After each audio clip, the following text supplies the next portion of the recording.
প্রকাশ্যে মেরে ফেলা যায়, যাকে খুশি তাকে হত্যা করা যায়, কে হত্যা করছে সেটাও খুঁজে পাওয়া যায় না। চুরি ডাকাতি একটা রেগুলার অ্যাফেয়ার্স হয়ে গেছে। আজকে এমন কোনো বাজার নাই, হাট নাই, ঘাট নাই, মাঠ নাই যেখানে প্রকাশ্যে দিনের বেলা চুরি হচ্ছে না। সেখানে কই কোনো আইনের শাসন তো নাই। আমি যা করব তুমি তা মানবে, হ্যাঁ আমি মানবো, মেনে নিচ্ছি। সেখানে কথা বলে লাভ কি?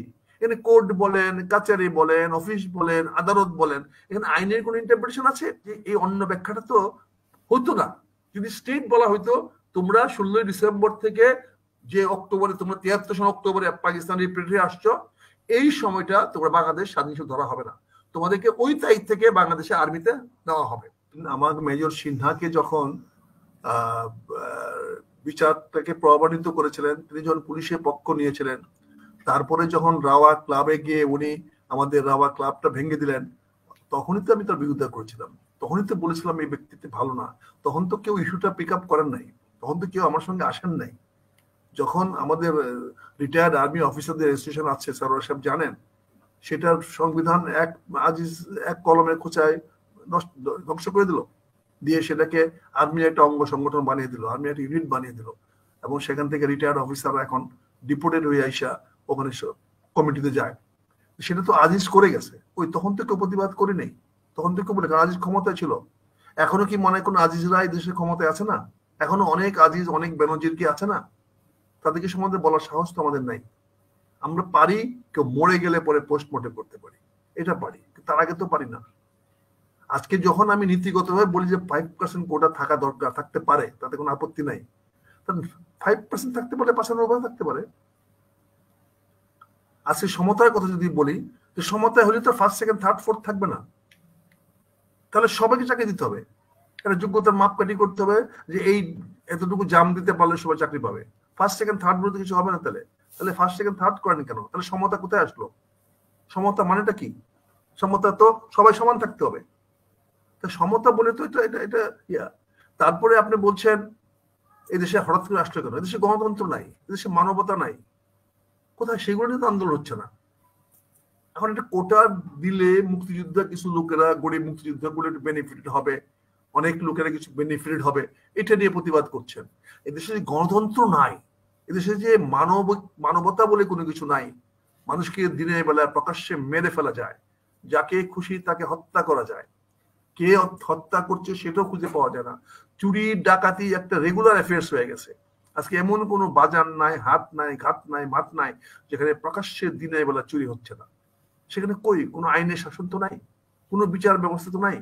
কই আমরা তো দেখলাম না যে বিচার নিয়ে কেউ কথা বলছেন। আজকে আমরা এইগুলো নিয়ে কথা বলি না। দেশে গণতন্ত্র থাকলে এগুলো প্রয়োজন পড়তো না। যখন গণতন্ত্রহীন সমাজে এগুলো দরকার পড়বেই। গণতন্ত্রহীন সমাজে যে রাষ্ট্র পরিচালনা করবে, সেই রাষ্ট্র তার ইচ্ছা মধ্যে চালাবে। বাংলাদেশের শাসন ব্যবস্থা তো কোনো এখন কোনো সিস্টেমের মধ্যে নেই, এটা কোনো সিস্টেমই পড়ে না। এটা তো চলছে, একজন চালাচ্ছে, আমরা মেনে নিচ্ছি, যেটা হয় এটা হলো ভাই বোনদের ব্যাপার। আমি যা করব তুমি তা মানবে, হ্যাঁ আমি মানবো, মেনে নিচ্ছি। সেখানে কথা বলে লাভ কি? এখানে কোর্ট বলেন, কাচারি বলেন, অফিস বলেন, আদালত বলেন, এখানে আইনের কোনো ইন্টারপ্রিটেশন আছে? আইন অনুযায়ী চলে।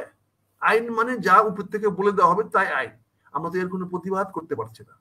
আজকে রাজনৈতিক দলে বলেন, বিরোধী দলে বলেন, সরকারি দলে বলেন, যে কোনো দলে বলেন, কোথায় গণতন্ত্র আছে? কোথায় রাজনৈতিক চর্চা আছে? কোথায় রাজনৈতিক কর্মকাণ্ড আছে? কোনো একটি রাজনৈতিক দলের মধ্যে পাবেন যে তারা তাদের বলয়ের বাইরে তাদের কর্তা ব্যক্তিদের সারা সাধারণ কেউ মিটিং করতেছে? এমন কোনো পাবেন যে একটা ইউনিয়নের সভাপতি তার ইউনিয়নটা নিয়ে মিটিং করতেছে? এমন কোনো পাবেন? সরকারি দলও পাবেন, ওখানে ওই বড় বড় সাহেবরা যাবেন, বড় বড় নেতারা যাবেন, সেটা হচ্ছে, এবং সেটা ইম্পোস্ট লিডারশিপ, নেতৃত্বটাকে ইম্পোস্ট করে দেওয়া হয়েছে। সেই লিডারশিপটা কেউ অর্জন করে নাই, কেউ কাউকে নেতা বানিয়ে দিয়েছে। 1 নম্বর থেকে নিয়ে লাস্ট নম্বর পর্যন্ত কোনো নেতাই নির্বাচিত নন, সব ইম্পোজ লিডার। ইম্পোজ লিডার এগেইনস্টে আমরা কথা বলতে পারছি না, কথা বলার সাহসও নাই, কথা বলিও না। এবং বলার পর একটা পর্যায়ে যখন আমাদের উপর চাপ আসে, তখন আমরা চাপের কাছে নথি স্বীকার করে ফেলি। যখন আমাকে চাপের কাছে নথি স্বীকার করতেই হবে, তাহলে কথা না বললেই ভালো। বাবা আমি বললাম না কথা বলা। আর যদি বুক ফুলে দাঁড়িয়ে থাকতে পারি, গালি খাইতে পারি, শিরোচ্ছেদ হলে হোক, তাহলে বলেন বাপের বেটা, সেলুট করব। কিন্তু আমরা তো পারতেছি না। আমরা প্রতিটি বিষয়ে আমরা আপোষ করে আসতেছি, প্রতিটি বিষয় আছে, কোন বিষয়ে কথা বলবো বলেন, কোন বিষয়টা কথা বলবো? আজকে মুক্তিযোদ্ধাদের হয় পরিষ্কার বলতে হবে, না মুক্তিযোদ্ধা বলে কেউ কোটা পাবে না, কোটা দেওয়া হবে না, পরিষ্কার বলতে হবে। অন্যান্য যদি বলে যে 5% কোটা পাবে, তাহলে 5% না 75% বা 50% অন্য বিষয়, কিন্তু কোটা থাকতে পারবে না। আজকে যেমন সারোয়ার সাহেব বলছেন সিনিয়রিটি, এনডিটি সিনিয়রিটি দিতে পারবে না, কিন্তু এমন অনেক উপমা আছে সারা বিশ্বে, এরকম সিনিয়রিটি প্লেসমেন্ট হয়, সিনিয়রিটি বলে দেওয়া হয় ও অমুকের উপর সিনিয়র হবে। এটা এটা অস্বাভাবিক কিছু না, এটা প্রেক্ষাপট ছিল অন্যটা। বাংলাদেশ স্বাধীন হওয়ার পরে দেশটা মুক্তিযুদ্ধে স্বাধীনতা করেছিল মেজর সাহেবরা, সবার সবচেয়ে উঁচু র্যাঙ্ক ছিল মেজর। কোন ব্যাটালিয়নে লেফটেন্যান্ট কর্নেল সিও সাহেব রিভোল করে নাই, সেকেন্ড বেঙ্গলের সিও রিভোল করে নাই, 8 বেঙ্গলের সিও রিভোল করে নাই, ফার্স্ট বেঙ্গলের সিও রিভোল করে নাই। তারা কিন্তু বাঙালি লেফটেন্যান্ট কর্নেল ছিল, করে নাই, তারা করে নাই।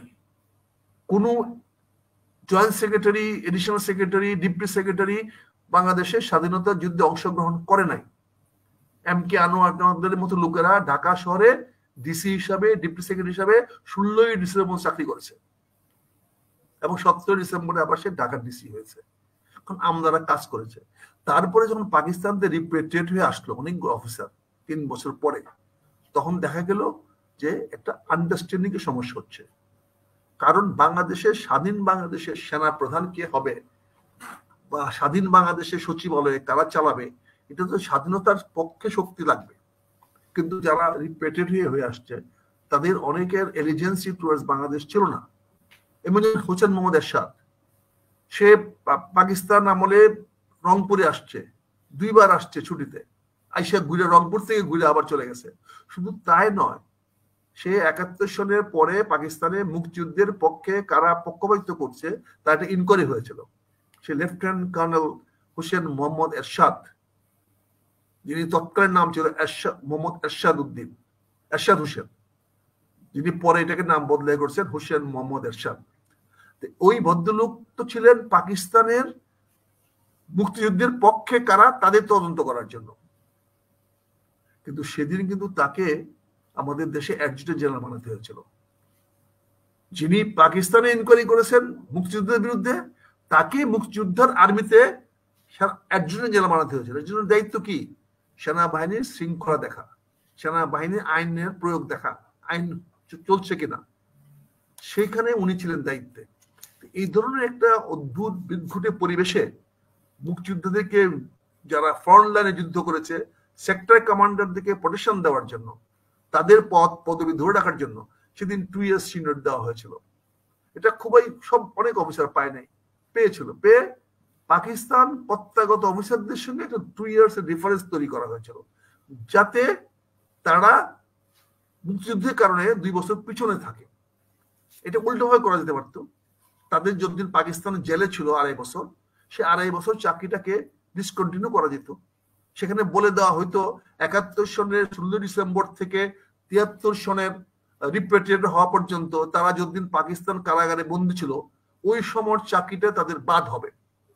এটাই ছিল স্বাভাবিক, এটা করলে ভালো হতো। কিন্তু এটা না করে তাদের চাকরি কন্টিনিউটি দেওয়া হয়েছে, তাদের পুরো চাকরিটাকে বাংলাদেশেও চাকরি হিসাবে গণ্য করা হয়েছে এবং তারা যে পাকিস্তানের যে সময় জয়েন করেছিল সেই থেকে বাংলাদেশেও জয়েন করার সুযোগ দেওয়া হয়েছে। অথচ বাংলাদেশের জন্ম হয়েছে 16 ডিসেম্বর বা 26শে মার্চ, কিন্তু তাদের চাকরি কন্টিনিউটি দেওয়া হয়েছিল তারও আগের থেকে। এখন তৎকালীন মুক্তিযোদ্ধারা উদার ছিল বলে পাকিস্তানি প্রত্যাগতদেরকে চাকরি, ওই মাঝখানে চাকরিটুকু বাদ দেয় নাই, স্ববেতনে বাংলাদেশ স্ববেতন তাদেরকে চাকরি কন্টিনিউটি রক্ষা করেছে। এটা কি অপরাধ ছিল? এটাকে মুক্তিযুদ্ধের অপরাধ করেছিল?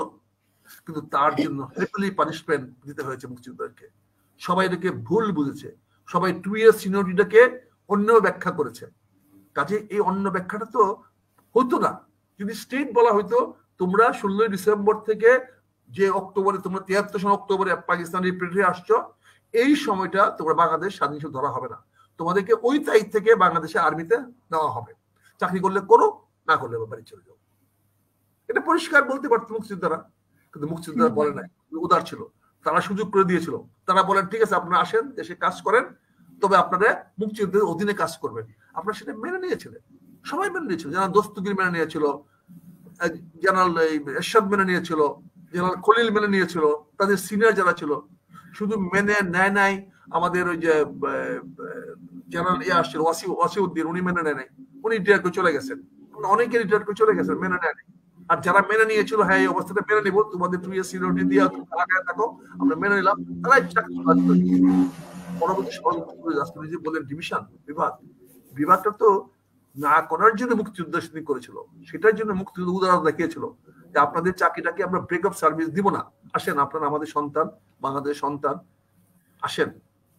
অনেকে আপনি তো একজন মুক্তিযোদ্ধা ছিলেন, সংসদ সদস্য ছিলেন, এই দেশের জন্য আপনাদের একটা স্বপ্ন ছিল, সেই স্বপ্নটা যদিও অনেকেরই পূরণ হয়নি, এবং এখন বলছে পূরণ হয় নাই, মানে এখন পূরণ হয়নি বলতে আমি যেটা বুঝাচ্ছি যে আজই মানে আমি না পূরণ হইলে আজকে আমি একজন খেটে খাওয়া মানুষ, আমি ঢাকা শহরে মানে বাংলাদেশটা এখন যেরকম, আপনারা কি সেরকম স্বপ্ন দেখেছেন কিনা? এখানে বেনজিরের মতো লোক, মানে আজিমের মতো লোক এমপি হবে, বেনজিরের মতো লোক পুলিশ প্রধান হবে, আজিজের মতো লোক আর্মি প্রধান হবে, এরকম কি আপনারা দেখতে চেয়েছেন নাকি? না, কার মতো লোক তাহলে পুলিশে আইজিপি হবে বলেন? কার মতো লোক হবে?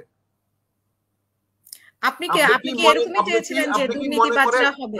আপনি কি মনে করেন ব্রিটিশ আর্মিতে করাপ্ট জেনারেল নাই? আপনি কি মনে করেন আমেরিকান আর্মিতে করাপ্ট জেনারেল নাই? আর পাকিস্তান আর্মিতে তো অনেক করাপ্ট জেনারেল আছে, ইন্ডিয়ান আর্মিতে করাপ্ট জেনারেল আছে না? ইন্ডিয়ান এটা নরমাল একটা বিষয়, ইট ইজ কারাপশন, তো নরমাল বিষয়, কারাপশন তো করবে। বেনজির আহমেদ, আজিজ আহমেদ যা করেছে এগুলো একটা নরমাল বিষয়, অন্যান্য দেশেও আছে, আমাদের দেশেও থাকতে পারে। এটা তো রাজনৈতিক প্রক্রিয়া, সে সুযোগ পেয়েছে। এটা তো একজন বেনজির না, হাজার হাজার বেনজির বাংলাদেশে আছে। কত বেনজির চান? আপনার কি মনে হয় শুধু আওয়ামী লীগের আমলে সুযোগ পেয়েছে না, বিএনপির আমলে, অন্যান্য আমলেও এরকম? বিএনপি আমলে চুরি হয় নাই, বড় বড় রাঘব বল হয় নাই, বড় বড় কোটিপতি হয় নাই, বড় বড় পুলিশ বাংলাদেশ এত সম্পদের মালিক হয়েছে কিনা, এত টাকার মালিক হয়েছে? বিএনপি আমলের 3 জন আইজিপি আজকে জেলে আছে এবং জামিনে আছে, 3 জন আইজিপি বিএনপির আমলের। আপনি গোল্ড স্মাগলারের কথা বলেন, আমি ডিফেন্ড করতেছি না এই সরকারকে, কিন্তু যদি আমার কথা বলেন, আমার সময় হোম স্বরাষ্ট্রমন্ত্রী কে ছিল, আমরা এটা যোগ করতাম যে এসবি থেকে ফাইলটা সরাইছে, বিকজ সে তো সবাই জানতো যে তার কি। কিন্তু এইগুলো তো রাজনৈতিক বিষয়, এগুলো তো এখানে আলোচনা করার বিষয় নয়। এটা রাজনীতি, এটা রাজনীতি ঠিক না হলে, রাজনীতি ঠিক করতে না পারলে এগুলো হবে না।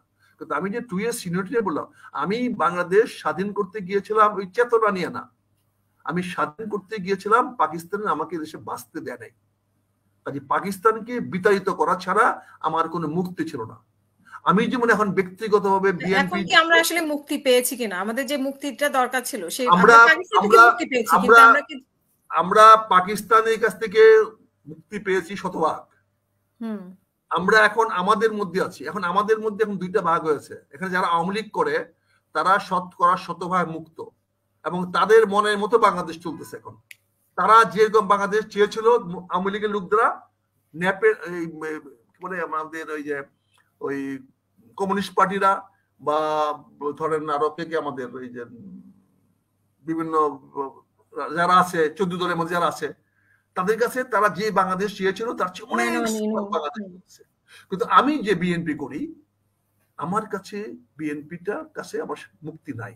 আমরা আবার এখন, আগে ছিলাম পাকিস্তানিদের চাপের মুখে, এখন পড়েছি আওয়ামী লীগের চাপের মুখে। আগে আমরা পাকিস্তানিদের কাছ থেকে বঞ্চিত হতাম, পাকিস্তানিদের কাছে আমরা কোনো কিছু পাইতাম না, আমাদের প্রাপ্য কিছু পাইতাম না। এখন আমরা আওয়ামী লীগের কাছ থেকে পাচ্ছি না, এবং এখন আমাদেরকে সংগ্রাম করতে হবে আওয়ামী লীগের বিরুদ্ধে। আমরা যদি আওয়ামী লীগকে সরাতে না পারি, তাহলে আমাদের বিএনপি আমরা যে স্বপ্ন দেখেছিলাম মুক্তিযুদ্ধের স্বপ্ন, সেই স্বপ্ন আমাদের বাস্তবায়িত হবে না। এই লড়াইটা অন্য লড়াই, এই লড়াইটা পাকিস্তানিদের লড়াই না, মুক্তিযুদ্ধের লড়াই না। এই লড়াইটা হলো আমার আওয়ামী লীগের সঙ্গে লড়াই, আমার অস্তিত্বের লড়াই, আমার অধিকার প্রতিষ্ঠা করার লড়াই। এই লড়াই তো আমি কাউকে সাথে পাচ্ছি না, এই লড়াই তো আমার জন্য কেউ নাই। আমি লড়াই করতে আমরা প্রস্তুত না, আমরা বক্তৃতা দিতে রাজি আছি, কথা বলতে রাজি আছি, কিন্তু আজকে আমরা আওয়ামী লীগের সঙ্গে প্রকাশ্যে সামনাসামনি লড়াই করতে রাজি না। আজকে যদি আমাদের অধিকার প্রতিষ্ঠা করতে চাই, আজকে যদি আমি আমার প্রাপ্যটা আদায় করতে চাই, তাহলে যেমন আমি 71 সালে পাকিস্তানের বিরুদ্ধে লড়াই করেছিলাম, আজকে